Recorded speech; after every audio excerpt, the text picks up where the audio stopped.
Hello! So today we are going to take a look at the Cessna 337 or the Skymaster. I bought it late last night from the flight simulator marketplace. It's made by Carenado, and as you can see it's rather novel in that it's a twin, but instead of having the engines on the wing, it's actually got them in series down the fuselage. So we'll have a little look at it outside, then we'll jump in and take it for a flight around Buckinghamshire airfield in Buckinghamshire just to see how it works. As you can see from the outside, the modelling is actually really good. So the quality of the model is fantastic, and I guess you come to expect that of Carenado. But yeah, I've been actually quite surprised at just how good it is, and the undercarriage is actually retractable. It doesn't look like it is, but it is. So it's actually quite fast because it's very streamlined once you get it into the air, and the cowl flaps and things, you have full control over them, so you can make it very streamlined, so it becomes very quick. Okay, so let's go and jump inside. The modelling throughout is wonderful, and obviously it's steam gauges, which means I love it anyway. But it has got that kind of high quality early 80s look to it, which I think is fantastic, and everything is modelled really wonderfully. So you've got all the old switchgear and instruments, and everything looks quite worn and well used. The upholstery throughout is very good as well. And most of the levers and switches and things work, so you can do things like opening the doors, and there's 3D sound that works nicely with them. It's worth pointing out there's a tablet as well, which has got quite a lot of functionality. So you've got things like the static elements, so if we turn that on I'll show you them. You get things like the covers on the engines, and you get the chocks, and you get cones around the aircraft at parking, which is quite cool. You can have an external power and a tow bar, sorry. So you can see those modelled there, and they work really nicely as well. So we're going to turn those back off. Famous last words. You can show or hide the pilots when you're inside the aircraft. We're going to leave them off. The pilot called co-pilot door, we already saw that, and the baggage door at the back of the aircraft you can open and close. You can optionally, instead of all the steam gauges, you can have the GTN 750 installed. So I've got the PMS GTN 750, the free version, installed, which it shows you there where you can download it from on the internet. I apologise for my language today. I'm recovering from COVID. My brain is still not quite there. So even though I've had a couple of coffees this morning, I'm still tongue-tied from time to time. So I apologise, and that's why you won't see me flying any of the big jets anytime soon, because I just really can't handle it at the moment. Okay, next, there's some default startup options. So you've got the cold and dark cockpit, ready for taxi and ready for takeoff. We're going to work things up from the start. It's not a complicated aircraft to operate. And there's some checklists in here as well. So if we go and get rid of that tablet.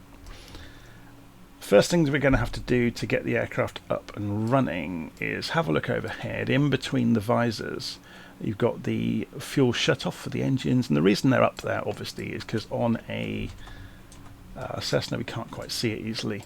It's high wing, so the fuel is gravity fed down to the engines. So obviously the shut-off valves are up there for the pipes down to the engine. Okay, so if we just remove the yokes so we can see what's going on with the panel or the fascia as we get things ready.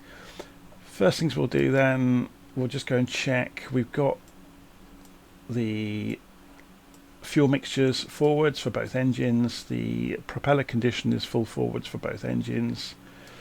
The cowl flaps need to be open. Okay, that's not actually, that will switch on as soon as we start the aircraft up. So master battery's on. Yeah, they come on now, look. So cowl flaps are open. Master battery switch is on. The alternators are on. The pitot heat is on. Nav lights and beacon lights on. We use the beacon obviously to tell the ground that we're about to start the engines. I guess in the real world you might open this window and shout outside clear before you start the engines, but it's worth pointing out, don't open this when you're in the air. I really need to drop a note into Carenado. It causes a structural failure of the aircraft if you open this door when you're in the air, which is which is absolute rubbish really. You should be able to do that. We'll turn on the avionics master switch so we get power to all the instruments. There is a weather radar. It's not going to work because the flight sim doesn't provide that data to the sim, to the aircraft yet. If you have a look around, you will notice if you've got the Cessna 414, the Chancellor, you will recognise this autopilot gear. And again, this is because aircraft of this era only source their components from certain places, so you get the same kit showing up in different aeroplanes, which is really nice. So we'll have a little look at autopilot operation as we fly around a circuit, and we'll do some stalls and show the flight dynamics of this thing are actually really good. So you can drop wings and you can spin it. It's I know that shouldn't be seen as a good thing, but I think it is, because it's more true to the real world in that you can depart controlled flight. Okay, so we have set the propeller and fuel. We have set everything else. All we need to do is go and start the engines. So we'll start the rear engine first, and you can see the dials have come alive, and then we'll start the front engine, and there it goes. I'm just going to check the volume levels so you can hear me talking over the engine. Okay, so I need to turn this down a little bit just so you can hear me over it. Hopefully that sounds better. Okay, so I think we're pretty much good to go. So let's look outside. It's a lovely day. This is on live weather.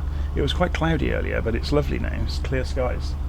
There's a bit of wispy cloud here and there, but not too much.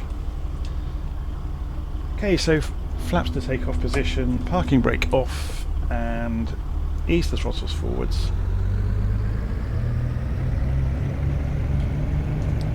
Sit up to see over the nose. And you can hear from the sounds around the aircraft, you do get all the creaks and groans and twangs and crunches that you'd associate with moving an old aeroplane around. Now you can hear that's quite fortuitous that that's happened. Now and again you get this phasing sound. I'm not sure if it's to do with both propellers running or if it's just an oversight in the modelling of the sound. It doesn't always happen, but when it does it's quite off-putting. So that's one of the only downers I've seen so far about the aeroplane, is that phasing that can happen. You can hear it there, look, just about. I think it may be an unfortunate consequence of having two engines and having the sound of two engines being modelled, but it doesn't always happen. That's the odd thing. In terms of modelling, you can't stall the engines at idle, so it's not the most accurate modelling in the world, but it's good enough. It's good enough to go and have some fun. So a full throttle, runway 24 at Wickham, so we'll hold 240 degrees on the climb out, or hopefully, coming up through 60 knots, so we should be able to rotate fairly soon. The wind is pushing us slowly. Whoa! So I actually love this, that the aeroplane moves around underneath you. So it means you need a little bit of practice to become really proficient with the aeroplane. So we're going to pull the engines back to about 90%. We're going to put the gear up. So it's worth going outside to have a look at that happening. It's a bit of a jigsaw puzzle, the way the gear folds up inside. So we can now go and close those cowl flaps. So if we do that, you will see outside the flaps at the front and back around the exhaust have all shut, so we've got this nice sleek aeroplane now. Okay, so let's get the autopilot working so I can show you that as well. So we're going to go and trim the aeroplane out first. Okay, so we'll go for autopilot on, which we do with the stick. Then we go for altitude hold, and we'll spin the marker around, so we've got the heading hold working now as well. Okay, so the plane there were no surprises there. We got it trimmed before we enabled it. So say we wanted to climb now. The way to do that would be to go and remove the altitude hold, and there's a gyro control wheel here for the vertical speed. So you're really choosing the attitude of the aircraft on this control wheel. So then you watch the vertical speed while modifying the attitude to get the vertical speed you want. But you have to keep in mind the speed of the aircraft as well. So we'll go for about 1,000 feet a minute, and we'll start spinning our heading around now to 60 degrees, which would be the reciprocal of the runway direction. So you can see the airplane is doing it. Obviously there's no target altitude. This kind of predates that kind of cleverness in the cockpit. So you just have to keep an eye on altitude as you're climbing. So when we get to about 3,000 feet, I will switch over to altitude hold mode.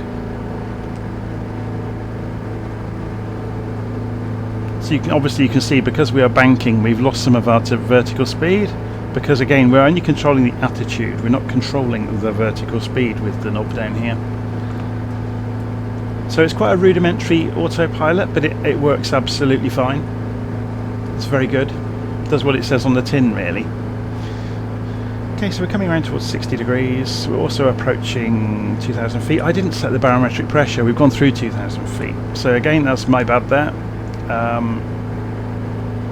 So we'll go for 2,500 feet before we level out. Again, obviously we're leveling the wings up, so you can see the vertical speed is increasing because we're getting the most efficient lift because the wings are level, obviously. So we're coming up to 2,500, so let's get ready to engage altitude hold.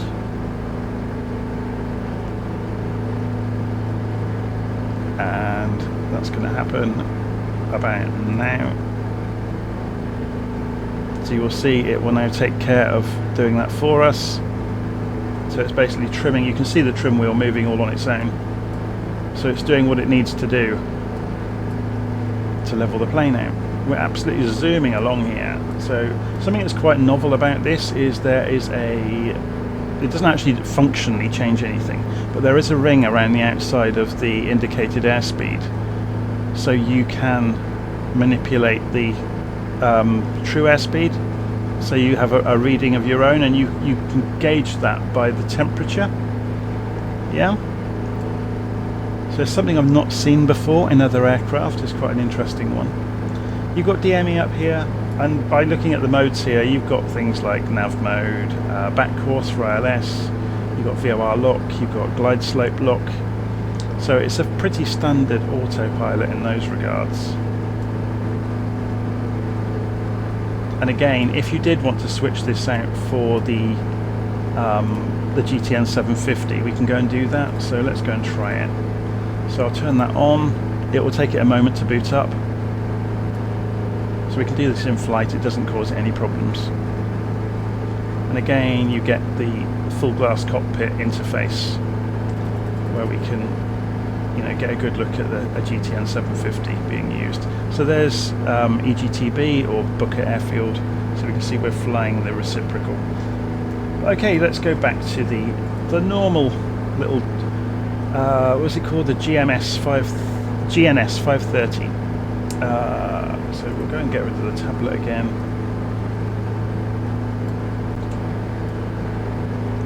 And like I said, it's absolutely wonderfully modelled. I'm really, really impressed with it. So let's go and increase the range on this just so we can get some idea of where we are in relation to the airfield. If we look out across the town, so here's the River Thames, there's Wickham over there. So we should be able to see the airfield we took off from somewhere over there on the fields. It'll become more obvious when we get closer. It's probably just out of range of being able to see it easily. I think I've got a little nav map running actually. So there you go. Okay, yeah, so we didn't go for 60 degrees. That was rather interesting. So we're actually going off course. That makes sense. So we'll come back at 30 degrees to correct that.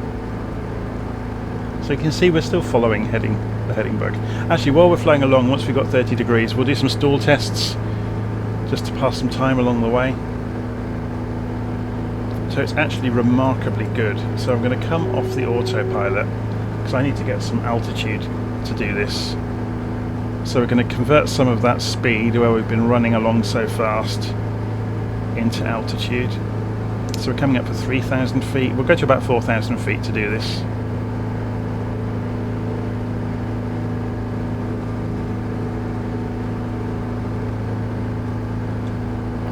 Push the throttles all the way forwards to do this climb. We are climbing at a vast rate of knots here, 2,000 feet a minute, which for a tiny little Cessna is quite impressive.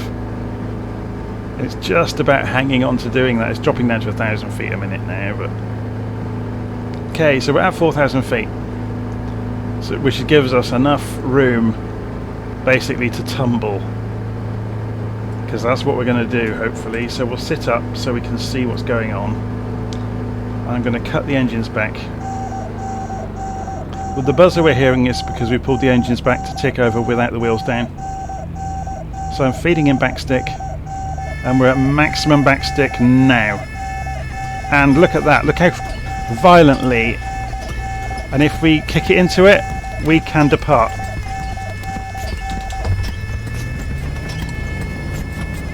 And I'm not going to get it out of that, that's dead.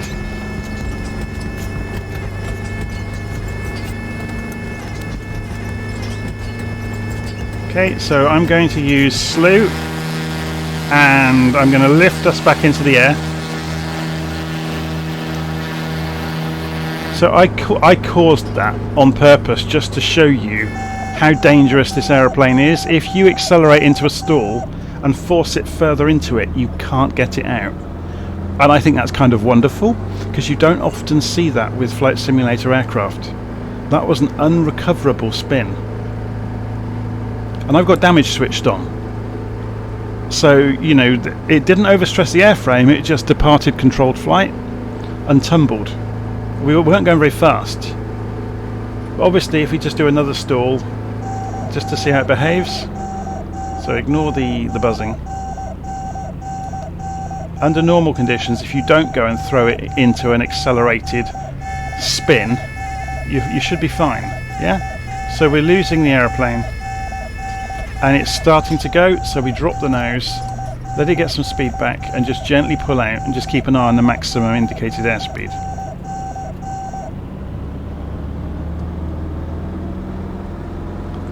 So there you go.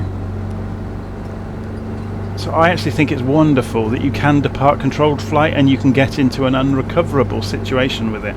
It's quite rare in Flight Simulator that you see that done. It's a shame that more aircraft don't do it, because it's more true of the real world that you can cause an aeroplane to tumble. Obviously some trainers won't allow it to happen, but it's not unusual with other aircraft that, you know, there are regions of the flight envelope that you have to avoid. And if you're yawing into the side that an aircraft is naturally going to drop a wing, you're going to find yourself in enormous amounts of trouble if you keep doing it, which you just saw. I leaned into the spin to see what would happen, and it was unrecoverable. Okay, so we're going to turn back towards Booker.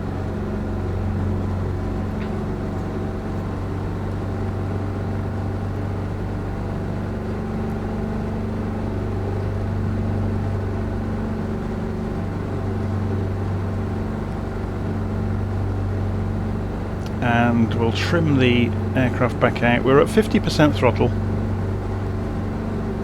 Just watching the vertical speed as I trim it out. So it's doing 100 knots. We had the flaps down ever so slightly there when I came out of that second spin, which was fine, or the second stall I should say.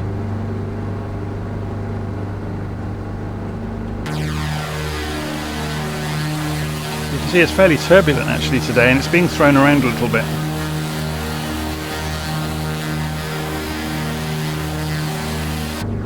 We didn't turn the strobe on, did we? Let's go and turn the strobe on as well. So yeah, I think this aeroplane is actually really, really good.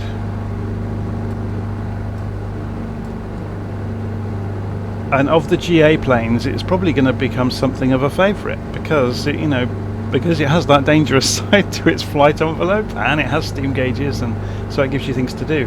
Notice the flight director is off. That's because the direction we're wanting to go is over there, I imagine. Yeah, it's levelling up, look.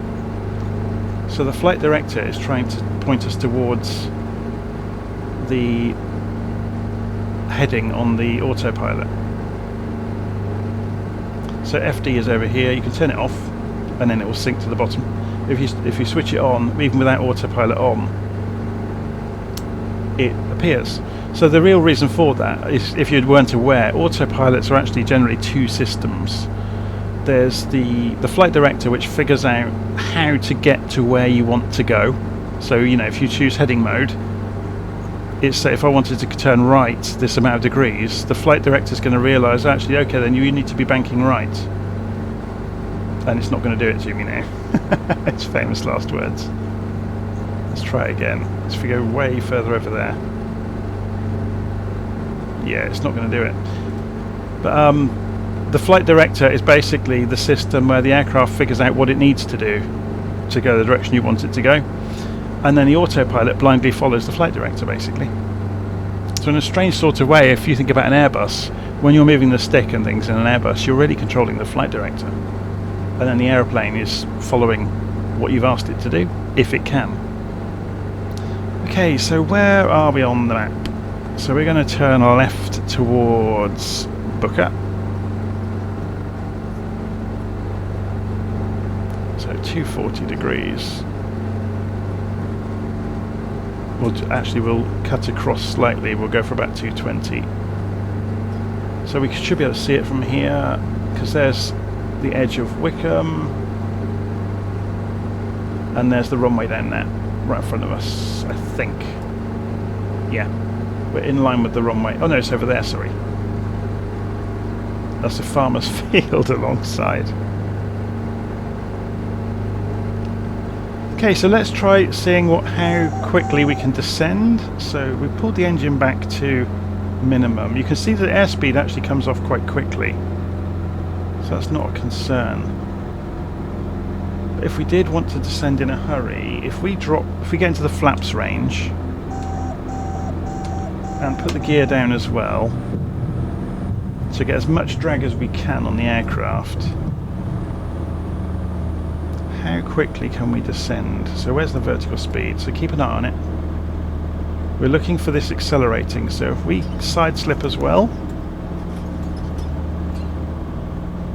Okay, so we're side slipping as hard as we can.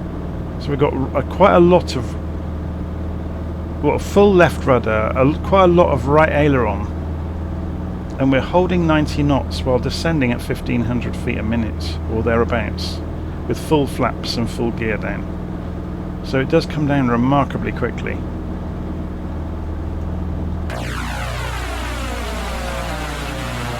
So we're kind of balancing forces here. So if we let go of the rudder, so in a straight line you can't get away with anything like that. It's more like 1,000 feet a minute. So in the full side slip you can get away with 1,500 feet a minute, which we will do. So we'll look out at this side.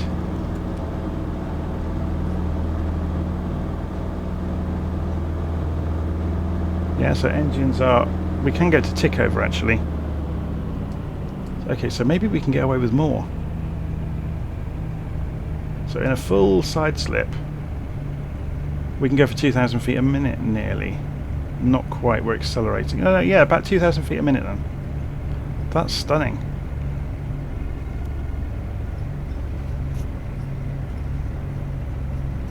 So with gear down, flaps down, full side slip with full left stick and quite a lot of elevator and right aileron, we're descending like an elevator basically.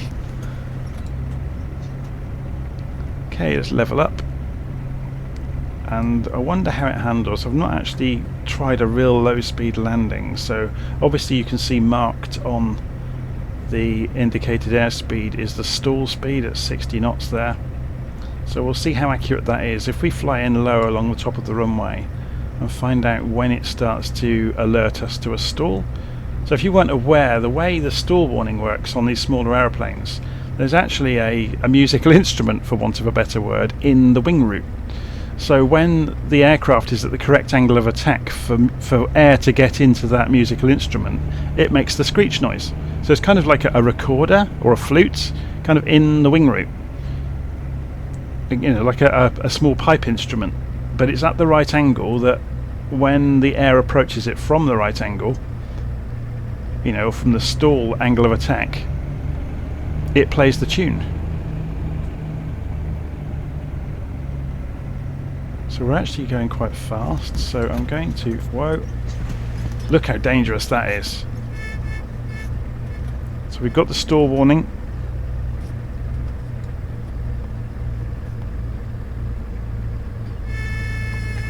Stalling, stalling, stalling. And it was about to drop a wing. That was dangerous. Let's go round quite quickly. So we'll go back to takeoff flaps. Just going to do a very quick second circuit. So nose up. So it pays to give it 10 or 15 knots above stall speed before you rotate, just to get a smooth takeoff. So we're just going to whiz back round and do a bit more of a controlled, faster landing to see one that isn't anywhere near the limits. So we're getting stall warnings. Again, I'm throwing this thing around. So there we go, 60 degrees, that's the reciprocal. There's the runway.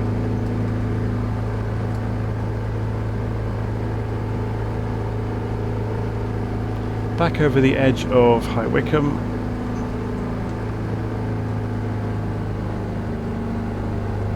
And we'll just bring it in again a bit faster, kind of a more normal approach, where I'm not throwing it around, trying out the edges of the envelope. I unapologetically do this, by the way. I'm always, on a new aeroplane, throwing it around and finding out where the limits are, because otherwise you never find out until you're in a disaster with it.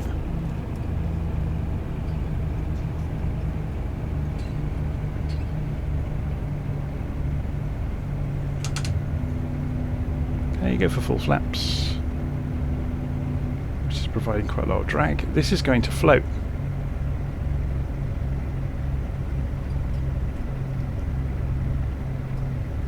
Still at 80 knots. I wonder how quickly that speed will come off. So let's just hold it over the runway. Feeding in backstick gently, and we're down. So it was actually quite docile. As long as you stay above its kind of stall speeds, it's very, very docile.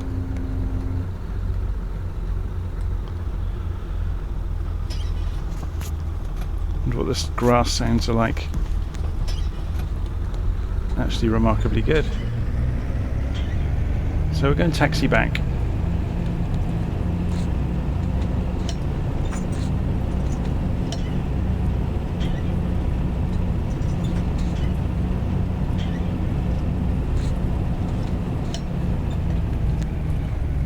Guessing we're allowed to open this on the ground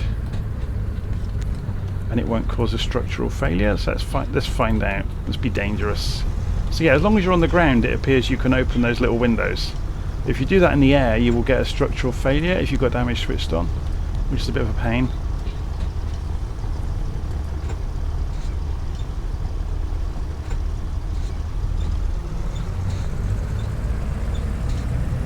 I have to say I am massively impressed with this aeroplane. I've seen other people flying it for a while now, but I've never tried it myself. I finally bit the bullet last night and bought it. And I wish I'd had it earlier, to be honest. I think I might even prefer it over the 414 or the 310, although they're very different aeroplanes.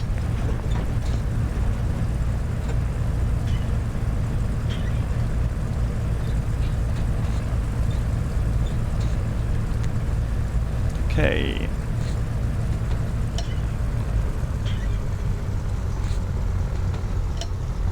Let's go and taxi back to the parking.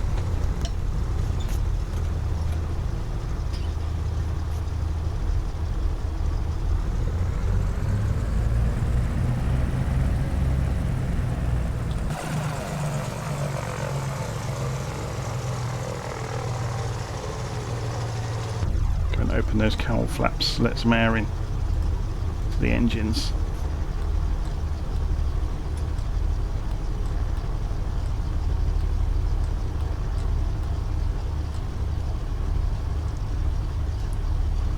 Going to take their head off.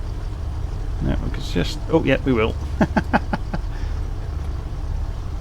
Okay, let's just pull onto the far side over here. Try and avoid the cars.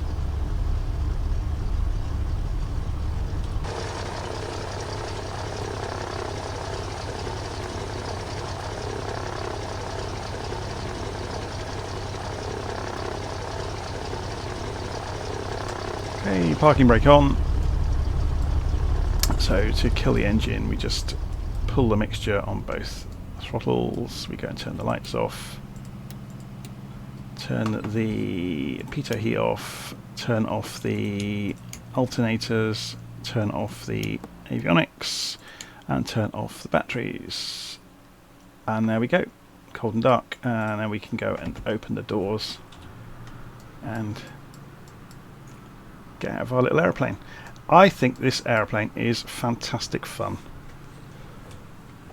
So yeah, it's £20 well spent, or about $25 I'm guessing if you look in the US store. But yeah, I can't recommend it enough. It's just enough over the top of the stock aeroplanes in terms of realism, and the flight model is, yeah, it is stunning really. It's so much better than some of the others I've seen recently in terms of being able to depart controlled flight. Obviously you have to force it into it, so you know you're outside of the flight envelope and you can put it in the ground because of it. So anyway, I'm going to leave it there, and I'll see you again soon. So thank you very much, and thank you for bearing with me with my addled brain that's been ravaged by COVID this week, and hopefully I'll be back to normal fairly soon. Okay, I'll see you soon. Take care.